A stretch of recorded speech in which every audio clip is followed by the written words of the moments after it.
what are some specific areas that companies should be looking at in regards to supply chain?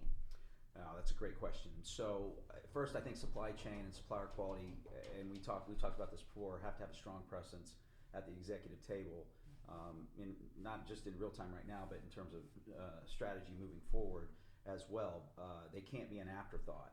And so sourcing strategies relevant to lead times, inflationary costs, how they partner with suppliers, vendors, even you think of partnering with local governments, because with the pandemic, people are fighting for all these different supplies. Oh, yes.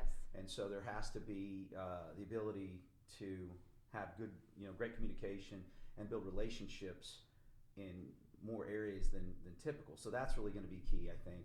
It's not just about manufacturability, partnering with internal stakeholders and cost per unit. You have to look at some of those other things as well. Secondly, I think companies must be more thoughtful, relevant to strategy and just in time.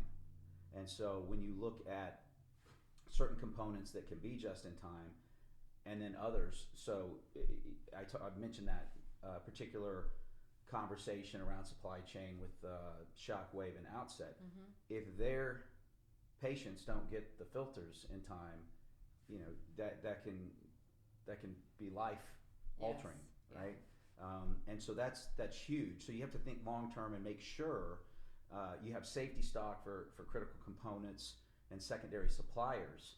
And so that example for Outset is a great scenario, especially when you think of the lag times and people that need to have those products. You have to look at your P&L a little bit differently, and you can't make sacrifices in certain places.